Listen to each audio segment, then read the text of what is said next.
when you think about what actually happened, Donald Trump won the popular vote.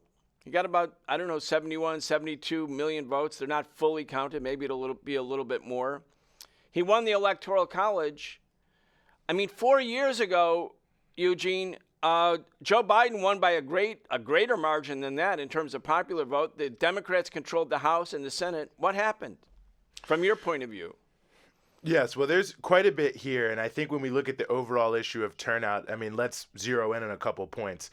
I mean, obviously, turnout overall was lower. You see the Democrats in and of themselves, and of course, some of these numbers we'll take them with a grain of salt because, as you mentioned, they will change a little bit as more states come in. But I think, you can take them as rough proxies. The Democrats losing something like 14 million votes, Trump losing nearly 2 million votes. I mean, very significantly, one of the major factors I think we just have to say is a lot of people who voted in the last election cycle just stayed home. Now, the question is, why did they stay home? Now, there are a lot of different reasons why that may be and why we may be seeing some of these pieces, but I want to hone in on one particular piece, Brian, and that is if you compare 2020 to 2024, the percentage of the electorate of people making under $100,000 went down 14%.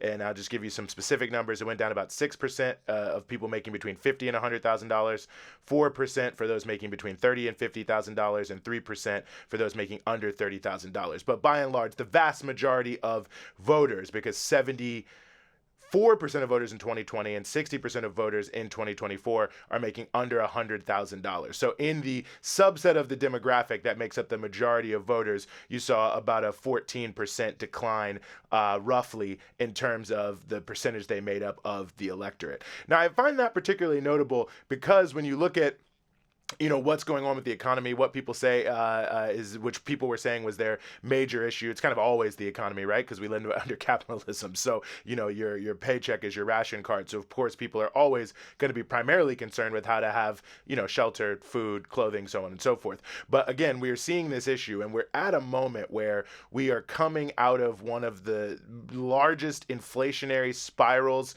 that many people have seen in their entire lifetime. That is one of the most significant in this sort of, modern history that we can actually measure, where the cost of living crisis in the United States for almost all people has skyrocketed. I mean, you have the Census Bureau Household Pulse Survey saying that there's 155 million people roughly who are having trouble making ends meet week to week. 21 million people roughly that at least sometime in the past week actually went hungry. So the level of hardship is so significant. I mean, you saw, 90-some% of Black respondents under 30 just tell the New York Times that the economy was poor or fair. We've seen the New York Times poll that also showed something close to 70% of people in the United States thinks the economy needs to be massively transformed or completely torn down. I mean, you see a reality when you look at inflation and wages where year over year, wages have gone up about 4%, but the cost of housing has gone up about 4.9%. The cost of eating food away from home has gone up about 4%. The cost of electricity has gone up about 4%.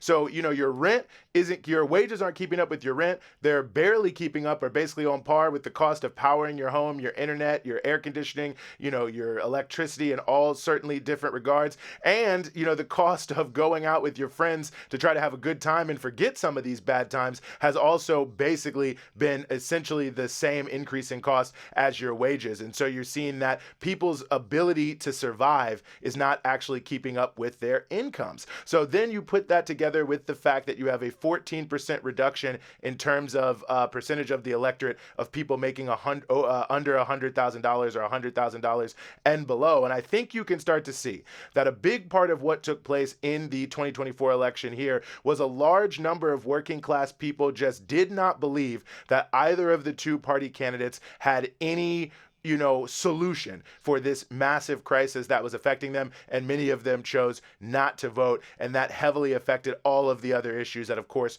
were playing into the election. And there are many other issues. I mean, of course, there was the anger with the Democratic Party amongst, many of its core supporters over their complicity and participation in the genocide in Gaza. There was the manipulation of the immigration issue here in the United States, where a lot of the economic hardship was sort of placed on the backs of immigrants, and a lot of the popular discourse, and where both major parties essentially pandered to that reality. There is, we're in a rapidly changing cultural environment in this America, and there is a huge amount of demagogy around the issue, for instance, of trans rights, and trying to exploit the various different views people may have about the trans community that are incorrect or wrong or bigoted or whatever they may be. So you have a million different factors that we could lay out here, and I don't want to just say, it's all one factor, Brian, but I think it's very notable that we are in a massive situation of economic crisis, cost of living crisis. In almost every single country, by the way, the leader that's had elections since 2021 to now,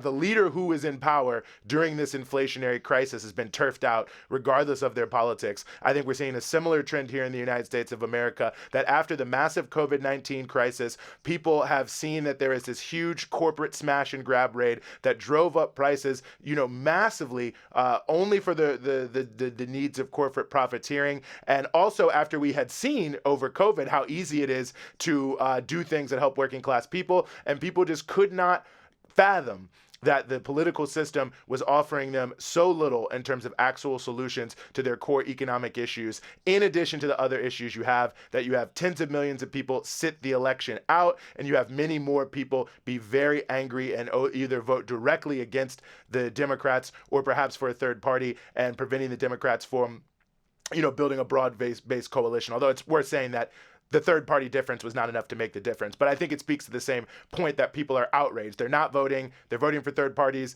They're doing protest votes against the Democrats. I mean, Kamala Harris lost this race. The Biden administration, the Democratic Party, lost this race because they could not offer an alternative to the Republican far-right agenda that also is offering no solutions, but was able to speak more substantially to a larger subset of the population.